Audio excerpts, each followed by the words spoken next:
Talk. Political isolation. 1855 to 1856. Kappa iota sigma to alpha gamma rho pi lambda epsilon mu omicron pi eta to omicron chi omega rho epsilon tukh. I 122. War is the last thing in all the world to go according to program. Statesmen are invincibly slow to learn the lesson put by Thucydides long centuries ago into the mouth of the Athenian envoys at Sparta, and often repeated in the same immortal pages, that war defies all calculations, and if it be protracted comes to be little more than mere matter of chance, over which the combatants have no control. 1,000 times since has history proved this to be true. Policy is mastered by events, unforeseen sequels develop novel pretexts, or grow into startling and hateful necessities. The minister finds that he is fastened to an inexorable chain. New views of the war. Mr. Gladstone now had this fatal law of mundane things brought home to him. As time went on, he by rapid intuition gained a truer insight into the leading facts. He realized that Mahometan institutions in the Ottoman Empire were decrepit, that the youthful and vigorous elements in European Turkey were crushed under antiquated and worn-out forms and forces unfit for rule. He awoke to the disquieting reflection how the occupation of the principalities had been discussed, day after day and month after month, entirely as a question of the payment of £40,000 a year to Turkey, or as a violation of her rights as suzerain, but never in reference to the well-being, happiness, freedom, or peace of the inhabitants. He still held that the war in its origin was just, for it had been absolutely necessary, he said, to cut the meshes of the net in which Russia had entangled Turkey. He persisted in condemning the whole tone and policy of Russia in 1854. By the end of 1854, in Mr. Gladstone's eyes, this aggressive spirit had been extinguished, the Tsar promising an almost unreserved acceptance of the very points that he had in the previous August angrily rejected. The essential objects of the war were the abolition of Russian rights in the principalities, and the destruction of Russian claims upon Greek Christians under Ottoman sway. These objects, Mr. Gladstone insisted, were attained in January 1855, when Russia agreed to 3 out of the 4 points, so the bases of agreement were named, and only demurred upon the plan for carrying out a portion of the 4th. The special object was to cancel the preponderance of Russia in the Black Sea. No fewer than 7 different plans were simultaneously or in turn propounded. They were every one of them admitted to be dubious, inefficient, and imperfect. I will spare the reader the mysteries of limitation, of counterpoise and limitation mixed. Russia preferred counterpoise, the Allies were for limitation.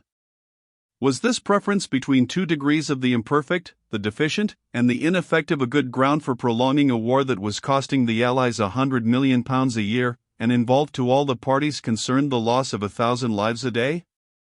Yet, for saying no to this question, Mr. Gladstone was called a traitor, even by men who in 1853 had been willing to content themselves with the Vienna Note, and in 1854 had been anxious to make peace on the basis of the 4 points. In face of pleas so wretched for a prolongation of a war to which he had assented on other grounds, was he bound to silence? Would it not, on the contrary, he exclaimed, have been the most contemptible effeminacy of character, if a man in my position, who feels that he has been instrumental in bringing his country into the struggle, were to hesitate a single moment when he was firmly convinced in his own mind that the time had arrived when we might with honor escape from it? The prospect of reducing Russia to some abstract level of strength, so as to uphold an arbitrary standard of the balance of power, this he regarded as mischief and chimera. Rightly he dreaded the peril of alliances shifting from day to day, like quicksands and seashells, Austria moved by 100 strong and varying currents, France drawing by unforeseen affinities towards Russia. Every war with alliances, he once said, should be short, sharp, decisive. 348. As was to be expected, the colleagues from whom he had parted insisted that every one of his arguments told just as logically against the war in all its stages, against the first as legitimately as the last. In fact, we can never say a plain sure aye or no to questions of peace and war, after the sword has once left the scabbard. They are all matter of judgment on the balance of policy between one course and another, and a very slight thing may incline the balance either way, even though mighty affairs should hang on the turn of the scale. Meanwhile, as the months went on, Sebastopol still stood untaken, excitement grew, people forgot the starting point. They ceased to argue, and sheer blatancy, at all times of power, in wartime is supreme. Mr. Gladstone's trenchant dialectic had no more chance than Bright's glowing appeals. Shrewd and not unfriendly onlookers thought that Graham and Gladstone were grievously mistaken in making common cause with the peace party, immediately after quitting a war government, and quitting it, besides, not on the issues of the war. Herbert was vehement in his remonstrances. The whole advantage of cooperation with the Manchester men, he cried, would be derived by them, and all the disrepute reaped by us. For the purposes of peace, they were the very men we ought to avoid. As advocates for ending the war, they were out of court, for they were against beginning it. 349. If Gladstone and Graham had gone slower, their friends said, they might have preached moderation to ministers and given reasonable advice to people out of doors. As it was, they threw the game into the hands of Lord Palmerston. They were stamped as doctrinaires, and what was worse, doctrinaires suspected of a spice of personal animus against old friends. Herbert insisted that the Manchester school forgot that the people have flesh and blood, and propounded theories to men swayed by national feeling. As a matter of fact, this was wholly untrue. Cobden and Bright, as everybody nowadays admits, had a far truer perception of the underlying realities of the Eastern question in 1854 than either the Aberdeen or the Palmerston cabinet, or both of them put together. What was undeniable was that the public, with its habits of rough and ready judgment, did not understand, and could not be expected to understand, the new union of the Peelites with a peace party, in direct opposition to whose strongest views and gravest warnings they had originally begun the war. In Gladstone, Cornwall Lewis said, people ascribe to faction, or ambition, or vanity, conduct which I believe to be the result of a conscientious, scrupulous, ingenuous, undecided mind, always looking on each side of a question and magnifying the objections which belong to almost every course of action. 350. Advocates of peace. A foreign envoy then resident in England was struck by the general ignorance of facts even among leading politicians. Of the friends of peace, he says, only Lord Grey and Gladstone seem to have mastered the Vienna protocols, the rest were quite astonished when the extent of the Russian concessions was pointed out to them. The envoy dined with Mr. Gladstone at the table of the Queen, and they talked of Milner Gibson's motion censuring ministers for losing the opportunity of the Vienna conferences to make a sound and satisfactory peace. Mr. Gladstone said to him that he should undertake the grave responsibility of supporting this motion, because in his opinion the concessions promised by Russia contain sufficient guarantees. Those very concessions will tear to pieces all the ancient treaties which gave an excuse to Russia for interfering in the internal affairs of Turkey. 351. At all times stimulated rather than checked by a difficult situation, Mr. Gladstone argued the case for peace to the House during the session of 1855 in two speeches of extraordinary power of every kind. His position was perfectly tenable, and he defended it with unsurpassed force. For the hour, unfortunately, his influence was gone. Great newspapers thought themselves safe in describing one of these performances as something between the rant of the fanatic and the trick of the stage actor, a mixture of pious grimace and vindictive howl, of savage curses and dolorous forebodings, the most unpatriotic speech ever heard within the walls of Parliament. In sober fact, it was one of the 3 or 4 most masterly deliverances evoked by the Crimean War. At the very same time Lord John Russell was still sitting in the cabinet, though he had held the opinion that at the beginning of May the Austrian proposal ought to have ended the war and led to an honorable peace. The scandal of a minister remaining in a government that persisted in a war condemned by him as unnecessary was intolerable, and Lord John resigned, July 16.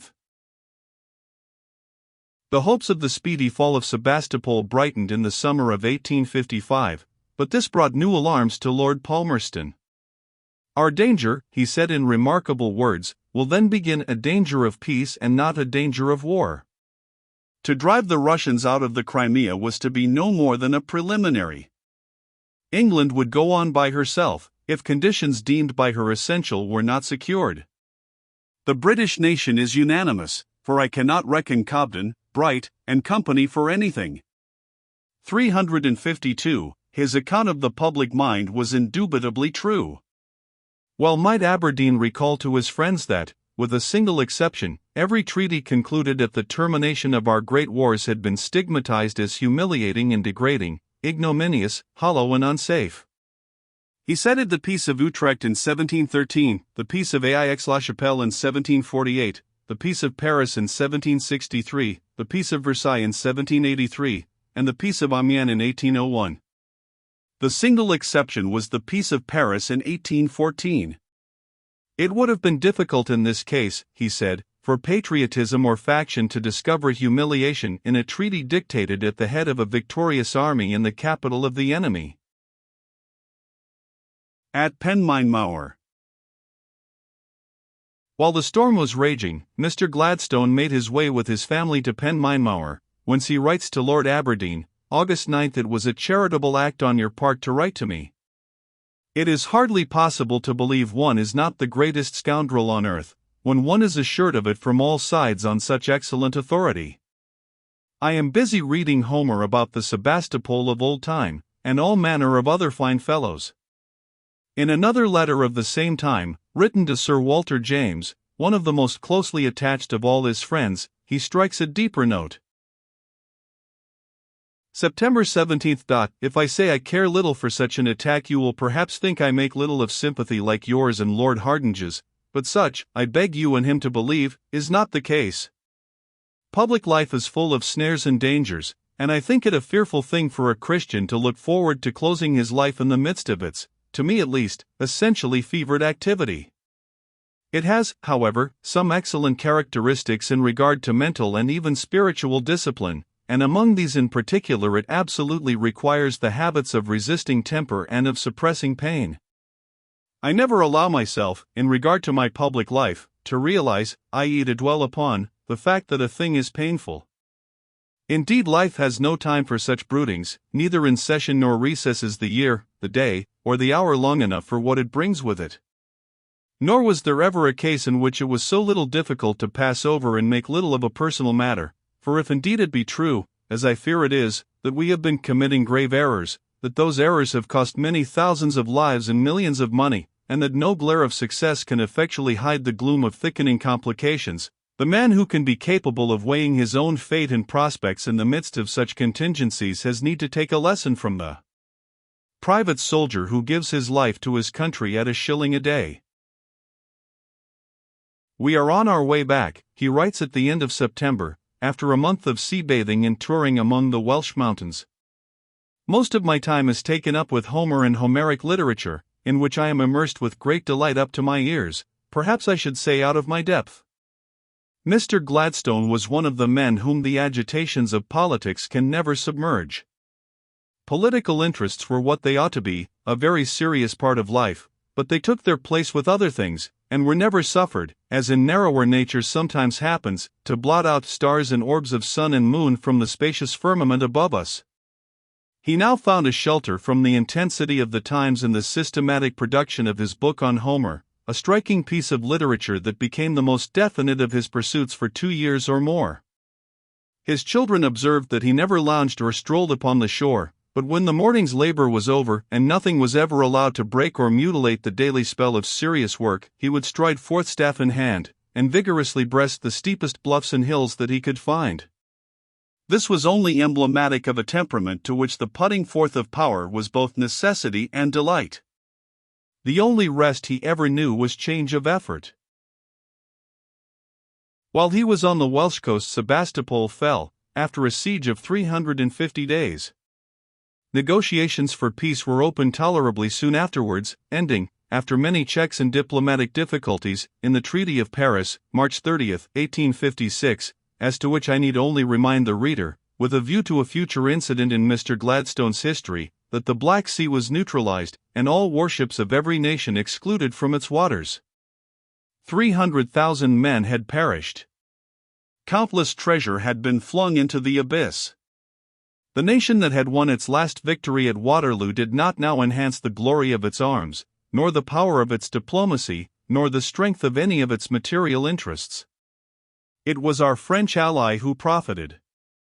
The integrity of Turkey was so ill confirmed that even at the Congress of Paris the question of the Danubian principalities was raised in a form that in a couple of years reduced Turkish rule over 6 millions of her subjects to the shadow of smoke.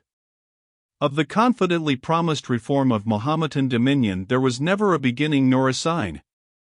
The vindication of the standing European order proved so ineffectual that the Crimean War was only the sanguinary prelude to a vast subversion of the whole system of European states. 2. Work on Homer. Other interests now came foremost in Mr. Gladstone's mind. The old ground so constantly travelled over since the death of Peel was for 3 years to come traversed again with fatiguing iteration. In the spring of 1856 Lord Derby repeated the overtures that he had made in specific form in 1851 and in 1855. The government was weak, as Mr. Gladstone had predicted that it would be.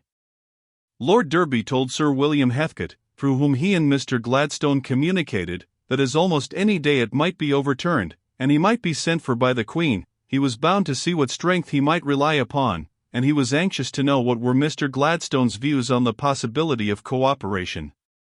What was the nature of his relations with other members of the Peel government who had also been in the cabinet of Lord Aberdeen? Did they systematically communicate? Were they a party? Did they intend to hold and to act together? These questions were soon answered. On the first point, Mr. Gladstone said, "You cannot better describe my views for present purposes than by saying that they are much like Lord Derby's own as I understand them. There was nothing in them to prevent a further consideration of the subject, if public affairs should assume such a shape as to recommend it." On the second, I said Graham, Herbert, Cardwell, and I communicated together habitually and confidentially, that we did not seek to act, but rather eschewed acting, as a party, that our habits of communication were founded upon long political association, general agreement, and personal friendship, that they were not, however, a covenant for the future, but a natural growth and result of the past. Then he proceeds to tell with a new and rather startling conclusion the old story of the Peelite responsibility for the broken and disorganized state of the House of Commons.